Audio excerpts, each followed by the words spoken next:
আসসালামু আলাইকুম।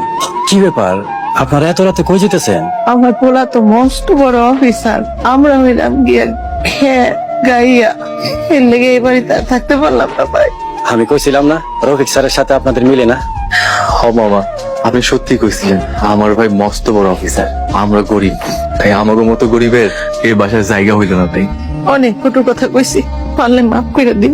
না না, কোনো সমস্যা নাই, কিন্তু এত রাতে আপনারা যাইবেন কই? জানি না কইসাম। দরকার পড়লে রাস্তায় ঘুমাবো। আপনাদের যদি আপত্তি না থাকে চাইলে আমার বস্তির বাড়িতে আমার সাথে থাকতে পারেন। আপনার বাড়িতে আমাকে থাকতে দিবে? জি। আল্লাহ মহান, আল্লাহ মহান। তাইলে আজকে রাইটটা আপনার বাসায় থাইকা কালকে সকালে একটা বন্দোবস্ত করি। আচ্ছা ঠিক আছে, আপনারা তাড়াতাড়ি আসেন, গেট বেশিক্ষণ খোলা রাখা যাবে না। আসেন আসেন। বাবা, তুমি ছেলে হয়ে দাদুমাকে কিভাবে ঘর থেকে বের করে দিতে পারলা? আম্মু তুমি এগুলো বুঝবে না। বড় হলে আমিও তোমাকে আর আম্মুকে ঘর থেকে বের করে দেব। জুমা, বড়দের সাথে এভাবে কথা বলতে হয় না। তুমি কিভাবে পারলে দাদুমণি আর চাচুকে ঘর থেকে বের করে দিতে? আমি বের করে দেইনি, তোমার আম্মু বের করে দিয়েছে। তুমি আম্মুকে না করলে না কেন? মা, তোমার আম্মুকে না করলে ঝগড়া করছো। তুমি কি আম্মুকে ভয় পাও? আম্মু, তোমাকে না নিষেধ করেছে বড়দের সাথে এইভাবে কথা না বলতে? তুমি পচা, তুমি দাদুমণিকে ঘর থেকে বের করে দিয়েছো। আমি তোমার সাথে আর কথা বলবো না। এটাই আমার ঘর, আমি এই ঘরেই থাকি। এখানে থাকতে আপনাদের একটু কষ্ট পাবেন আর কি। না ভাইজান, কোনো কষ্ট হইব না। আমরা গ্রামে এমন বাড়িতে থাকি। কি কপাল আপনাদের, আপনার ছেলের নিজের এত বড় বাড়ি আর আপনারা আসছেন বস্তিতে।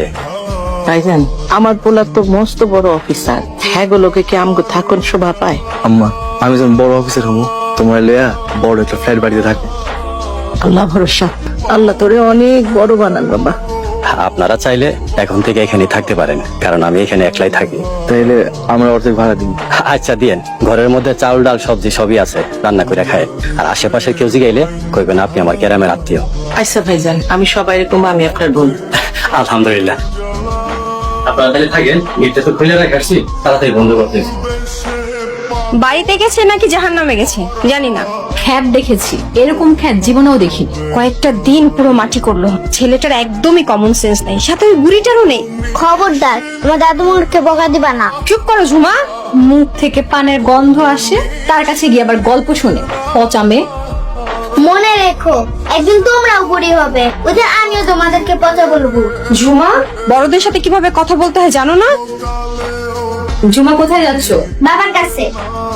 যেমন বাবা তেমনি তার মেয়ে। আপু, ভাইয়া তো ওদেরকে চলে যেতে বলেছে। মন থেকে বলেনি, আমি জোর করেছিলাম তাই বলেছি। ঘরে যেয়ে দেখ, মুড অফ করে বসে আছে। এই রিক্সা যাবেন? হ যাবো ম্যাডাম। কই যাইবেন? ভার্সিটিতে। আমি তো আবার ভার্সিটি চিনি না, আপনি চিনেন? হ্যাঁ চিনি। ভাড়া কত নিবেন? আপনি খুশি হয়ে যা দিবেন।